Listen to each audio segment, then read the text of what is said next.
thank you all for coming. I know the minutes went out from our last meeting from November 2nd. Hopefully everybody got a chance to review them.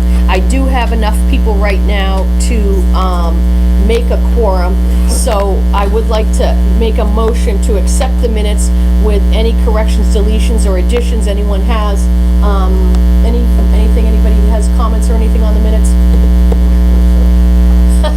Thank you, Dennis. And a second? Thanks, Mark. Okay.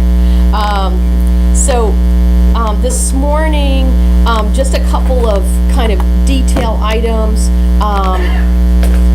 As you know, we had put forward with the help of many people, Dr. Vazan, thank you so much, and the New York State Department of Health and the great TAG committee that was chaired by Dr. Bart, the whole process of, long boards and spinal immobilization versus cervical spine protection and the whole process behind it. So the Department of Health finally put out letters to all the hospitals so that the information was disseminated also to that side of the fence from Dr. Zucker, the commissioner, directly. It did include a algorithm for suspected spinal injuries and such, and I'll pass this around so everybody can look at it. And that's what they sent out so that you'll know what the behind the scenes they've developed and received in the hospitals.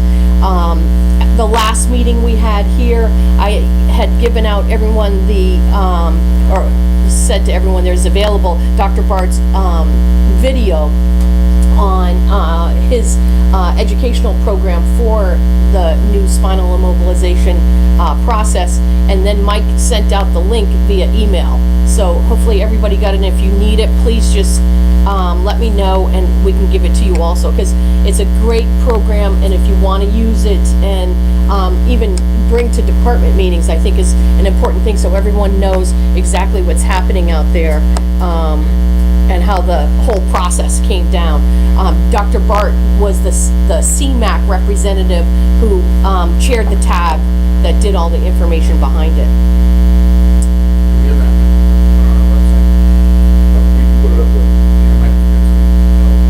Hey Mike, put it on the website, will you? That came down from the state, so just so everybody can see it, it'll be coming around. Also, Karen sent out to everybody on the listserv the latest draft of the Memorandum of Understanding, and that was the document that we've been creating to form some kind of real unity of what our collaborative protocol committee is all about. And it is going to require me to sign now, and we were asking for this right from the beginning, so actually this was something we've been talking about, just a document that states, why we're doing this, how it's organized, how it's structured, the purpose, responsibilities, and it definitely delineates in there that we still, as a REMAC, are responsible for what happens in our region. Even though we're part of the collaborative committee and we all work on these protocols together, there are going to be some regional differences, especially if you look at some of the outlying areas of some of these regions we have under the Hudson Valley. So the biggest thing in here, and this is the reason why I wanted everyone to read it, was they kind of want it to be an all or none, so that when you join, and you just don't jump back and forth, back and forth. They're trying to make it very solid, so when we join, we're in. And to come back out, we have to file a petition to leave the collaborative protocol committee or organization, and then with that letter, we're going to have something immediately to the state to say these are going to be our protocols going forward, and that's kind of like the fail-safe if somebody leaves the collaborative protocol group. We're now up to we're 18 regions now out of New York State. So really the only people that aren't in it is New York City right now. And they're not going to be in it because we're so different. We can't all be on the same page with New York City. It's definitely a different apple down there. We're oranges up here in Orange County and such. They're apples down there. We can't be on the same page. But all of Long Island now has joined, and the last holdout in the upper northern country joined. So we're up to 18 regions now in that committee. And if anyone in the room does want to see what happens, you can be on the listserv. It's not a problem. You give me your email address and I can put you on the listserv, because we do a ton of stuff email-wise. We have everybody discuss and weigh in and you know, tell us what they think about changes and things we're talking about doing. Mike recently has taken on the responsibility of being the overseer of our protocol committee, and to be the real person totally intact with that committee, and our communication person, and to keep me organized. And Mike will tell you, like, say we put out a thing and we say, you know, we want to change the dose of ketamine for this. You'll have a pharmacist weigh in on it. You'll have, you know, pre-hospital providers, people that are executive directors of the regions, people that are on all different levels, and certainly the medical directors and REMAC chairs. But it's a great discussion that, you know, how we piecemeal it down, dissect the problem, look at it from its verbiage to how feasible is it, is it something that's going to work, and is it academically and educationally solid? Is it evidence-based? Is it something we should be looking at and something we should be moving forward to? So I think, you know, you can, anything you want to add? No, I think you summed up nicely.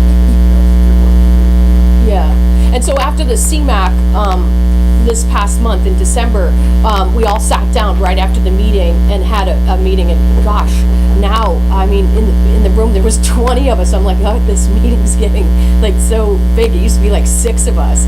But so it's great because really you have a lot of eyes looking at it, and I think it's all, you know, excellent stuff. And I think the thing that's also important is for the pre-hospital providers, so that say you're working over here, you know, in the Remo area or Hudson Valley area, or, you know, the upstate, you have the same protocols, you know, and basically everything's very much, you know, familiar, so that we'll have good overlap of coverage. And I think, you know, standardization, I think it never hurts to have things be, we're all on the same page. So that was a long-winded conversation, sorry. So the MOU was just so you know what I'm going to sign as part of that work group and protocol consortium and what we're doing with it.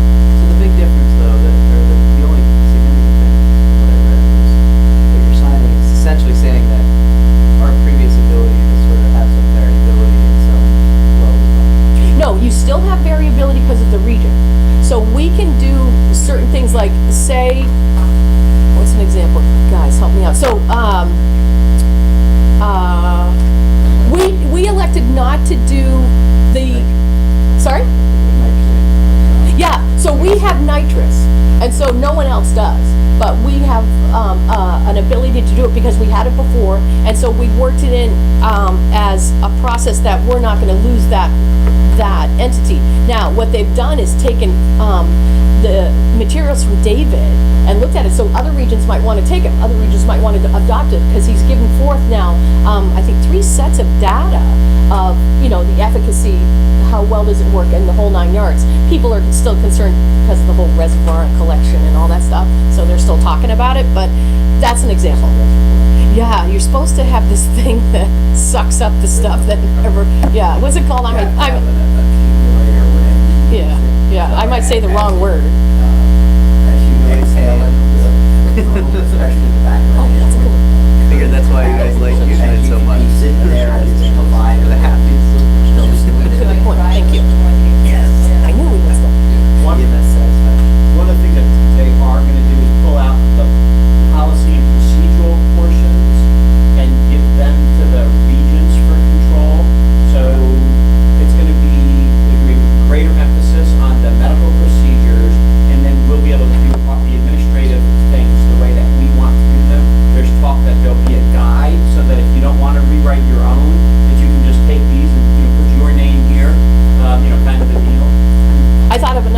MFI, what they had done in other regions, you know, they had 2 providers that were, you know, MFI certified. We're doing it of 1 certification and 1 is educated, and because we just couldn't afford, you know, with the resources, you have to look at what you have. So other regions have that luxury. We do not. So there's little things. So these do allow, and you don't have to,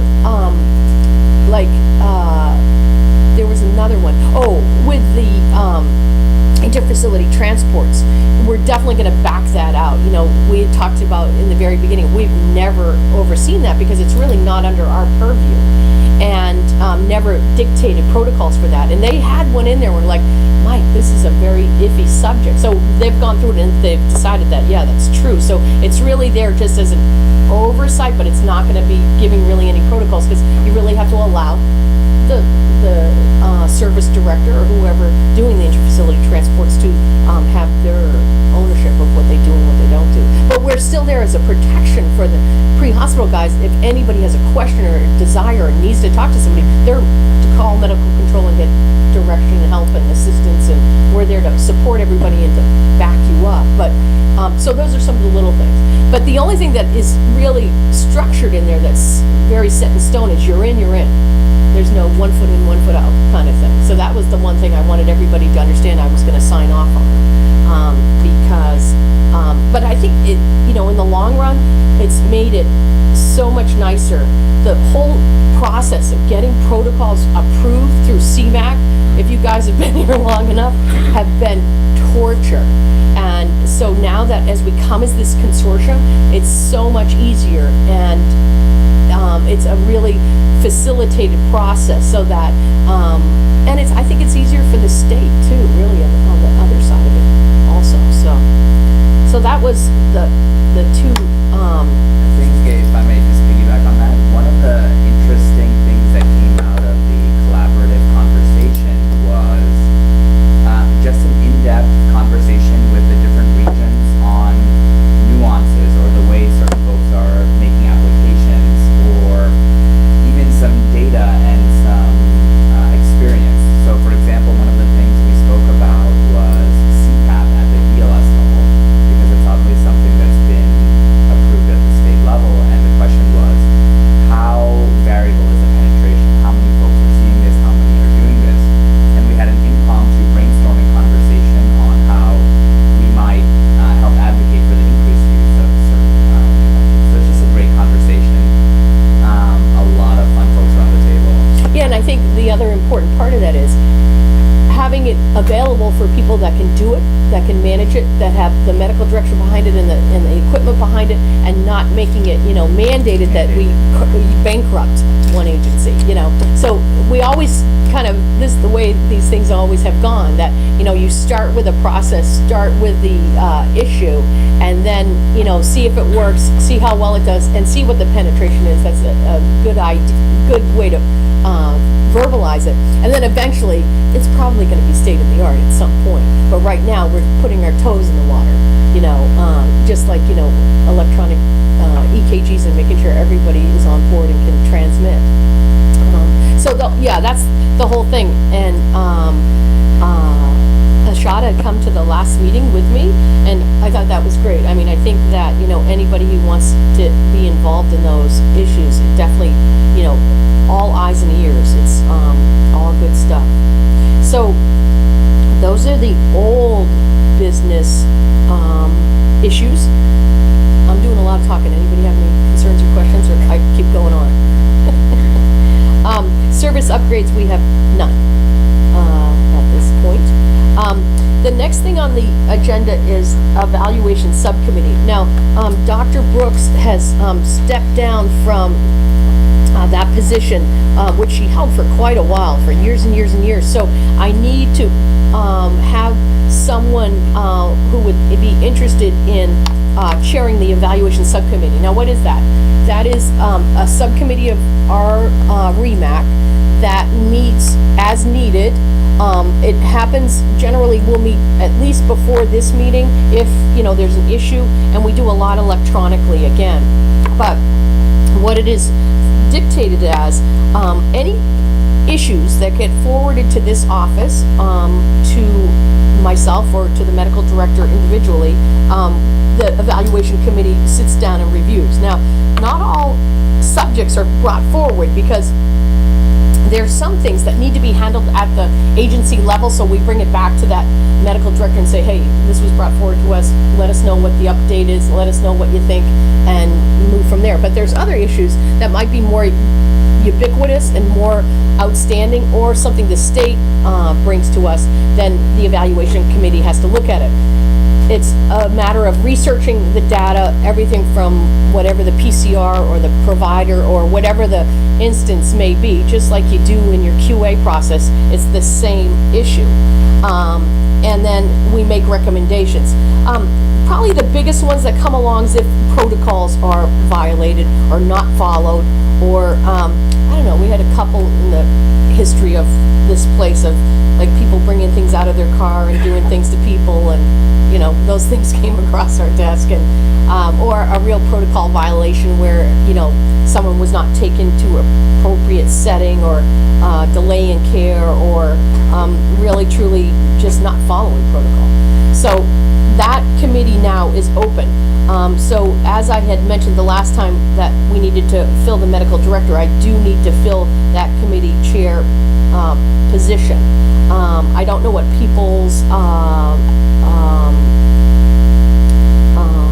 availability is. It's not a lot of, it's not time consuming, I have to put it that way, but it would have to be somebody who's really wants to be involved in really looking at the protocols, you know, really understanding the process behind it, and wanting to, you know, work hand in hand with EMS providers, because it's a much more provider responsive process.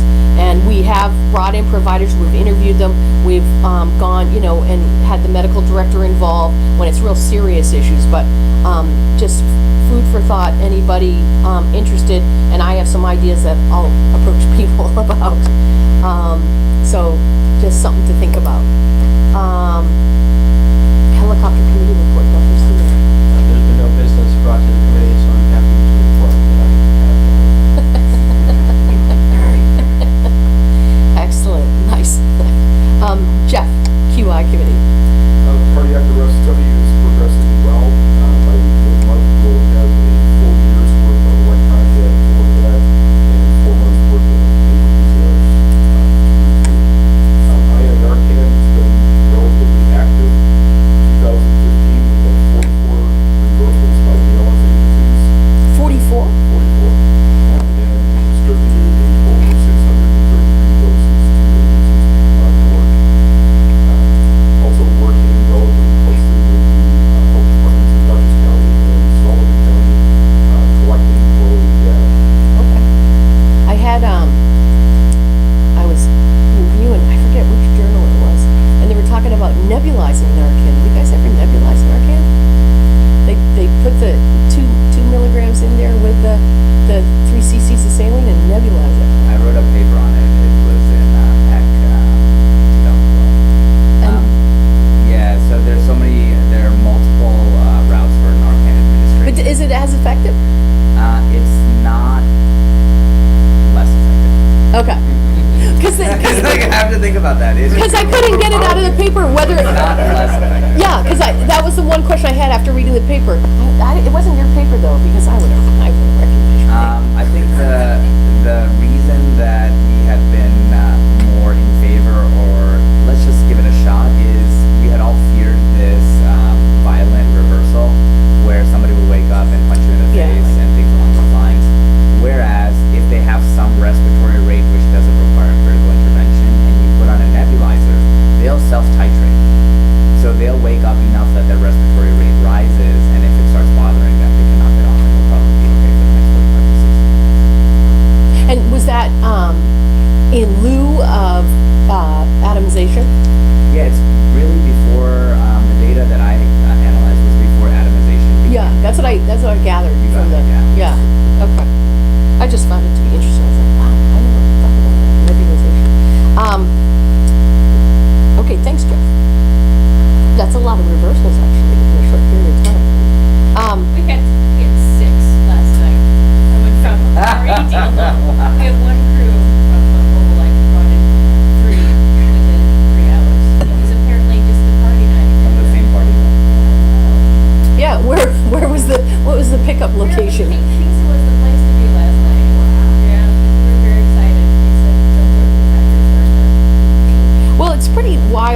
you know. I've had parents come to me, you know, because, you know, they bring in their kids and the parents eventually show up. And, you know, talking about the whole thing of getting on the program of having it in their home. The Lazarus kits. We had Yeah. those on the cake. They came in dead. We gave them Lazarus kit. It was actually tennis. Trying to explain the historical background of that to some people who overdose on heroin is limited, but fun. You didn't give them an exam afterwards. What we're seeing in a lot of nationwide data with reversal is that repeat overdose or reversals are on the uprise. Mm-hmm. So repeat offenders, if you will. That's There's that's almost crazy. this counterproductive We're thought reinforcing the process that behavior. everyone has it now. Police has it, 911 has it, fire has it, CFR has it. My family has it.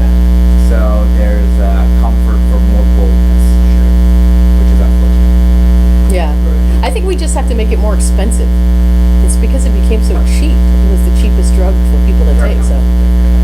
There you go. Murph, oh, sorry, honey.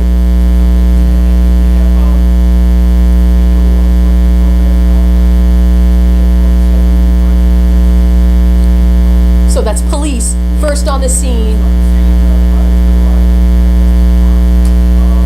Impressive numbers.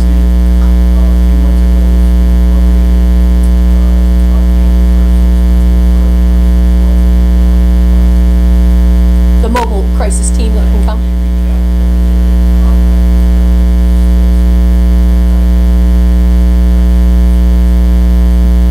Yeah, okay.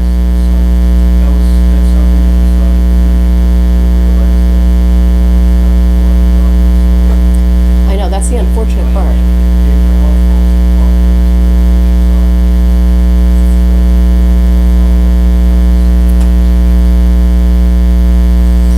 Yeah, it's pretty wild. All right, thank you.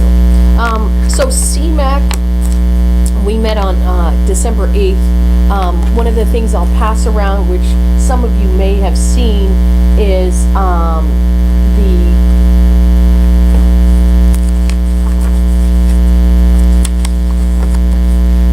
pediatric minimum care standards that the state has put out now in a booklet format for people to try and have everyone on the same page in terms of upgrading our pediatric treatment at each one of the centers. There is a huge force of people doing this pediatric material, and I'm forgetting her name right now. Ian, did you remember who that woman is? I can't remember right now. Was it? No, that's the physician, but there's a woman at CMAC. Sorry, I'm forgetting her name right now. There you go, thank you. It's a great amount of information. You can get copies of it. There's a contact there. They gave it out to each one of us and wanted us to make sure we disseminated it down so that everybody has that ability to access that information. From standard committees, the standard committee that was put through to CMAC, we went over a bunch of projects that were out there. Suffolk EMT is still doing a 12-lead project. It's a process where it's not mandated but available such that a BLS crew, an EMT crew can get involved in acquiring 12-lead EKGs and transmitting them, not to read them or not to evaluate them, but if available, if the equipment's available, if the teaching's available, and if the medical director is available and wants to do it. It's under an educational module Mr. Delagi had brought up. It's not a scope of practice change, but it's being put on as a demonstration project, or it doesn't have to be a demonstration project because it's not a scope of practice change, but he'll get us information back of how successful it was, did it make an impact, and its process of treatment, and does it expedite care. The EpiPen program is still going on. It's a pilot project under Dr. Daly, as we talked about a long time ago. It came in, the nidus of that was because of how expensive EpiPens became once we started making it a BLS entity. So they made their own kit, and he'll get back to us under that project to see how well it's working. Is it something that would be effective? And it's like a tenth of the cost of what an EpiPen normally is. There was, We do have 5 agencies in our region that are participating in one of a big conversation, and it kind of segues into this program that's coming around, is the discussion of transporting of pediatric patients and the standard of care. And you'll see in this pamphlet here that it's still a standard of care that they expect that the transport of the pediatric patient is in a device, i.e. a car seat or a car restraint seat, some kind of device, and not on the parent's lap anymore. And that whole discussion of, the kid would be a projectile missile if something happens with a car accident. So they're trying to say that if we can definitely make that a standardization, that pediatric patients get transported in some kind of device. We removed hypothermia from all the protocols, as we had expected. We talked about the YouTube video. Joe Bart's educational thing is a YouTube video that we talked about before for the spinal immobilization. And again, we can get you the link if you want it. We discussed blood regs and the transfusion protocol that came out. They know of one agency now trying to get on board with some of the local hospitals to be able to utilize it, because it is a difficult thing to do, but it is out there, it is moving forward. It isn't an easy process.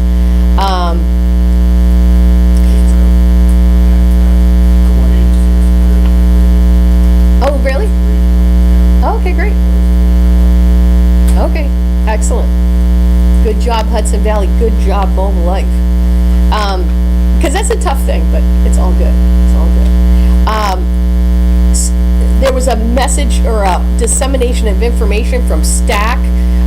They had met right before the CMAC meeting, and they just wanted to re-emphasize the process that we ensure that people are communicating of patients' arrivals to the ED and make sure they're calling up in advance to let people know what's happening, what's arriving, what's coming, what's been going on, and the whole 9 yards. That just reinforcing that whole communication issue for patient safety and treatment. The state trauma report is out on their website. It's pretty impressive, actually, this report from STAC. They put together all the trauma data and came up with, the response times, their survivability. There's a ton of information there, and everyone can look at it. It's on their website. They talked about the DOH putting out that letter I showed you this morning about spinal immobilization. And there are committees working on mobile integrated health, the whole community paramedicine situation. There's some issues there with long-term care, and of course the nursing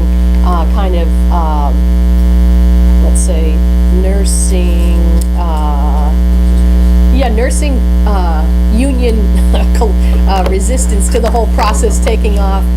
But I think it's going to happen. In my humble opinion, it's only something that needs to happen. And then just a couple of words. We met, like I said, for the collaboration committee afterwards, the protocol committee, and we talked about the MOU. The other thing is all meetings that we have will be recorded and will be placed in a Dropbox. So if somebody wants to see them, listen to them, and understand what came down at each meeting, it will be available in a Dropbox. And the way each meeting will be, we have to be better at giving more of a lead time for each meeting. We've been kind of bad that we just say the meeting's going to be at CMAC, and then there's some phone meetings or go-to meetings in between, but we have to give people more lead time just so that they have a chance to be able to get on to the call or the meeting update. The protocols we've decided will be, looked at and approved on an annual update. Every 2 years, there'll be a full protocol revision, meaning every single thing will be looked over and revised if needed, verbiage, the way it's written, any kind of tweaks or things like that. But that will be on a 2-year basis. And, it's always stuff being looked at, but a total revision will be done every 2 years. So that's the gist of CMAC.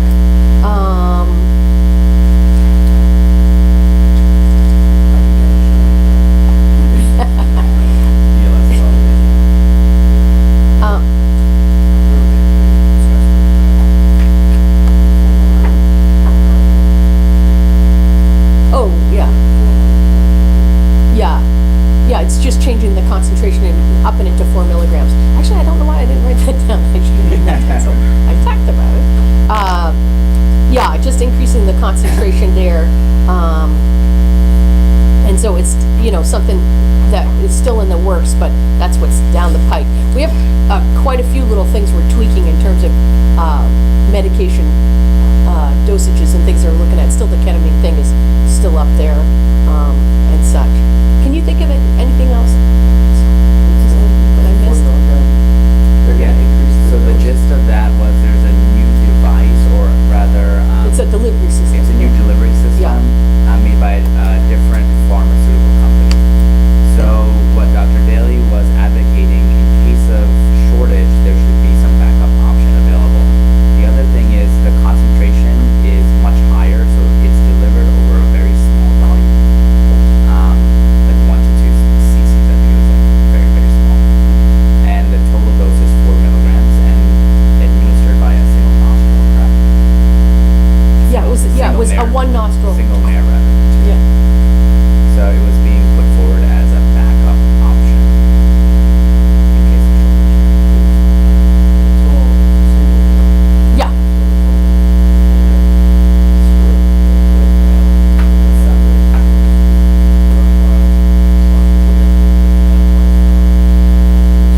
A one shot, yeah.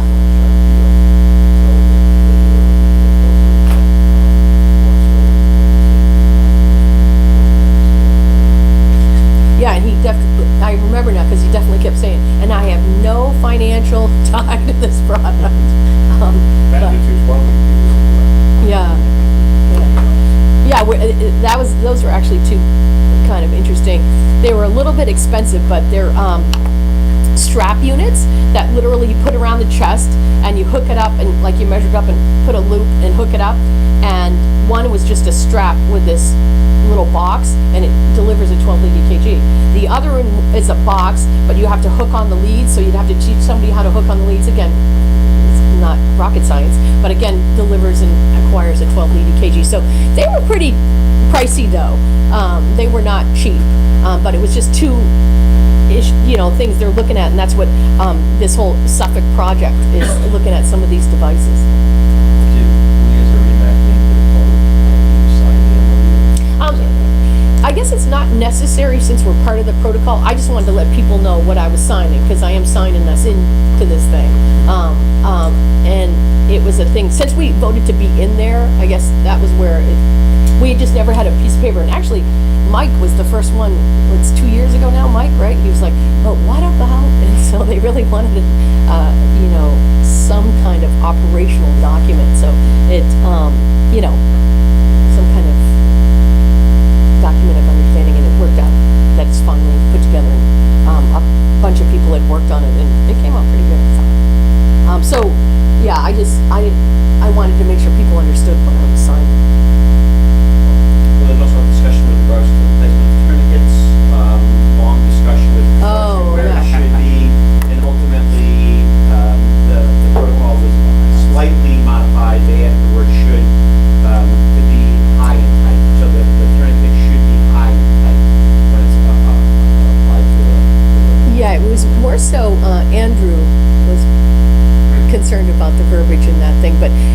at all documents and most of the pre-hospital and definitely all the protocols from the military, it's all high and tight.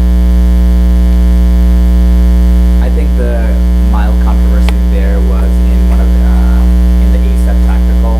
There was in ACEP, ACEP tactical conversation threads. There was debate whether the tourniquet should be applied as proximally as possible or just proximal to the wound or injury. So the argument was, or the science, medical logic was, if you apply it as proximally as possible and are unable to obtain hemostasis, it gives you additional space or wiggle room to deploy a second tourniquet. It became a little hot though, I have to say, that conversation. I think no tourniquets can rouse such fervor. Okay. Any other comments about this stuff? Okay. No, we have no new applications for new programs, EpiPen, PAD, albuterol glucometry, or Narcan at this time. A couple of announcements and updates. We've had some requests from hospitals to provide CME and such, and it's great that, you know, all these lectures and things are being done for the providers in each area. But one of the issues still in our CME and still in our project of how people acquire their CME hours is we still require medical control contact, meaning that a medical control physician is at the lecture, is at the educational experience, and there as part of that educational process, such that, you know, you're there to answer questions, to make the information pertinent to what we do, make sure that we're staying within protocol, make sure that we're providing good educational material, and that contact, I think, is extremely valuable. And when, you know, the medics come into the ER, they get a certain amount of credit for discussing a case with you, going over an EKG, going over a process, having you sign off on it. But the medical control contact hours from a lecture perspective, we're pretty strict on the medical control physician has to be there. We've had a couple of recent submissions for medical control contact hours that we're not going to give because there was no medical control physician there present or doing any of the lectures. So come on, it's just a little bit of input that we need to do, and so I can't kind of bend that rule. That's not something we're going to bend. The medical control physician is actually supposed to do at least 50%. Yeah, and it's a thing where it's a whole discussion process. I mean, even if you have a outside lecturer, what we did, you know, for ORMC, you know, you had a national lecturer come in, and so what I did was do the lecture with them, and just, you know, that way we make it pertinent to what we have in this area, and you know, talked off of each other and discussed it so that it makes sense, and the poignant parts of how we utilize this information or process and make it relevant. I think that medical control contact is very important for the providers,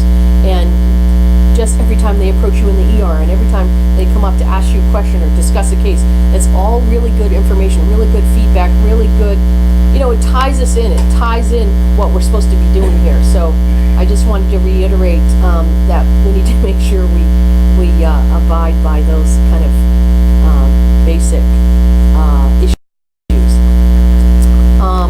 Under kind of open forum and new business, I try to bring forward materials that are sent to the office. We were notified by Lee Burns that the verification process for Good Sam was, they were unable to pursue it.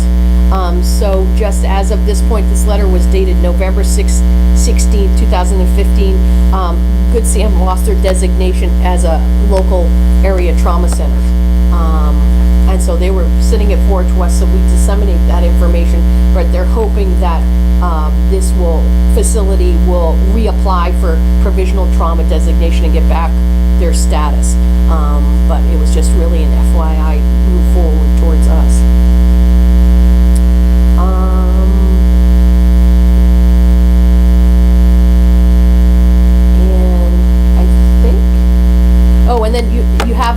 out front of all the meetings coming forward for this year. Mark them in your little books. And hopefully we haven't made one over a holiday. We changed September so it didn't hit Labor Day again. And so hopefully that will,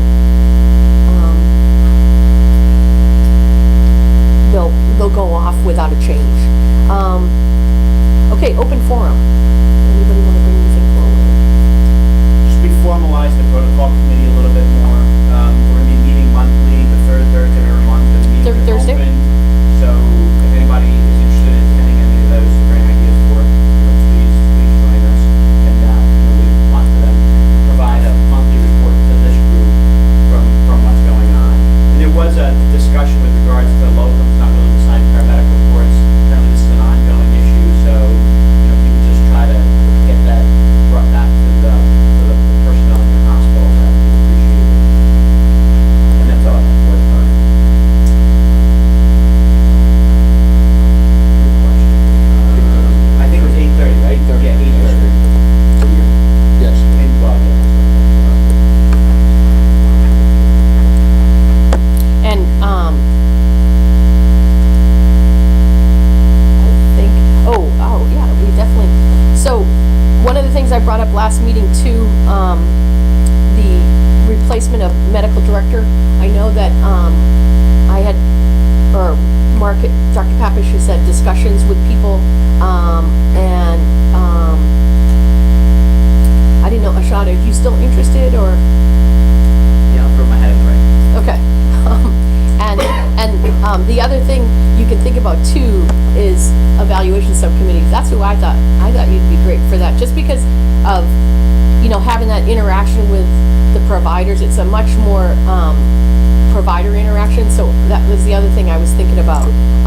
So this morning, what I'd like to do then is, since we have a quorum, is to be able to make a recommendation from this body for, the medical director. Now, I was having these guys laugh because no one, I don't think anybody. I mean, that you're back on sorry. record, so I can record. Oh, well, So you all can just those in say- favor is what you said, right? Yeah. And then what I was thinking, we could ask, Ashad to be the evaluation subcommittee chair, and so that he can start, and that's kind of, process if that's something that interests him. And, because I think he has amazing, information and background and, fervor for pre-hospital care, and so I think it's a great addition and a lot of new insight that some things I don't think about. He tells me about it, I'm like, oh yeah. But I think that's all things we can benefit from, but I thought in that direction, we offered him the evaluation subcommittee chair. That's not a voted process, it's really whatever person would give us the time and help us out, because none of these things are compensated positions. So, all right. Hey, can we let him back in? Good job, Dave. Oh, back on record.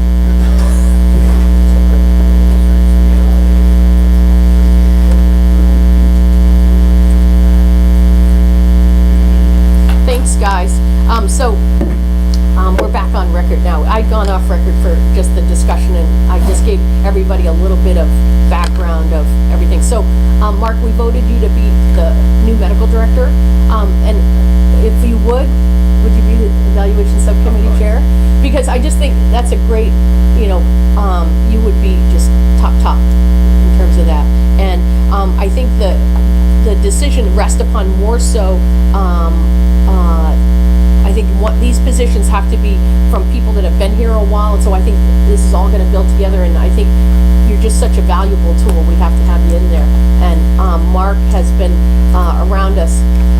He used to have hair when he started with us. No, just kidding.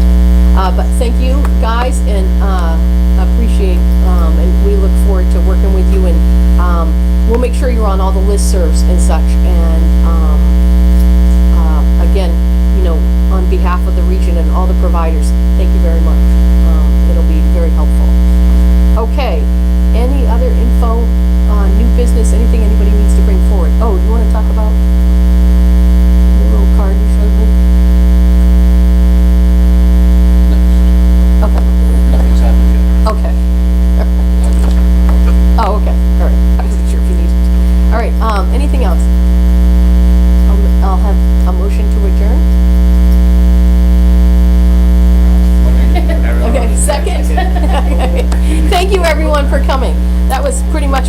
lightning went out in the room here, except for like Andy and you guys, pre-hospital guys.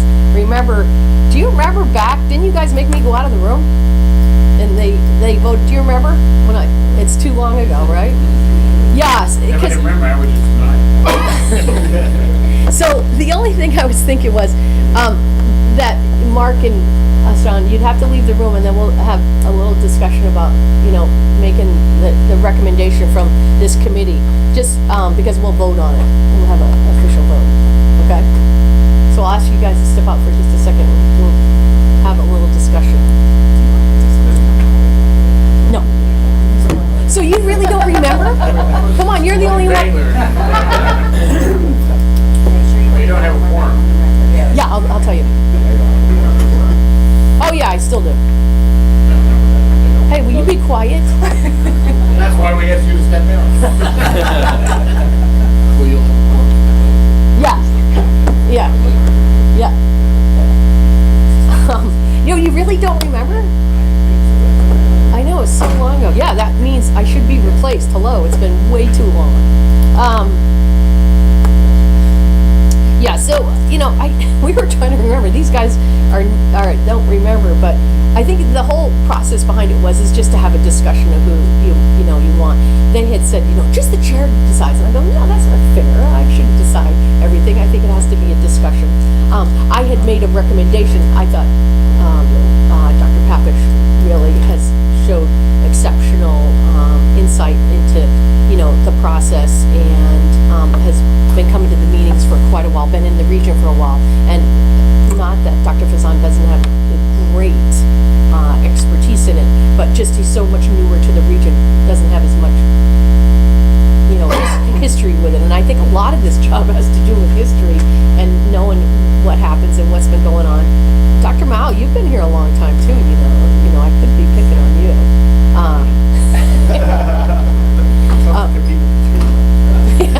Yeah, well, what I had said the last time, we need some young people. I need some young people in here because I'm getting old. There was a great article in the ASEP journal. That little kind of that flimsy, the little express thing they send out now, EMS News or something, and ASEP News. And they talked about, this one woman said, I walk in the room and I say I'm the doctor. She walks out, no one knows she's a doctor. But the gray-haired nurse walks in and they assume he's the doctor. And so she said, why do I have to have gray hair to be a doctor? So it was pretty funny. Made me think of that, but it's true. I get asked for more bedpans than anything. So that was my thought process behind it. I really was behind Mark's application for it, and he had reached out to Eric, and they had met about it. And so I think that shows some concerted effort to want to fulfill the position. And it's not that it's crazy time consuming, but we do need to have somebody really committed, and they would oversee with Mike the medical direction of the protocol committee, besides just the whole REMAC area for review. But they also have to be the liaison and the person attending this REMSCO meetings, so that there's that communication and discussion between here and there, and information and issues go back and forth. So there is some commitment to it, but so I was, I put forth, I thought Mark would be a great candidate, and just because he's been here, with the history and such. And I think how the transitions always occurred was you took like the person who did evaluation or protocol and moved them into medical director, and then eventually moved them into chair. It's just so that everybody gets kind of used to the way things work and kind of the history behind it. Because a lot of what we do has to be consistent, and we can't just make up new rules here and there, even though some people have tried in the past. We have to make sure we're standardized and we treat everybody the same way, and we facilitate and propagate that pre-hospital care is really important, that we're here to support it, advocate it, and direct it. So that's the whole principle behind it. So without further ado, I'll put my name in the hat for Dr. Papish, and all those in favor? Okay, so unanimous. No, I just meant that the vote. And what I'll say. Wait.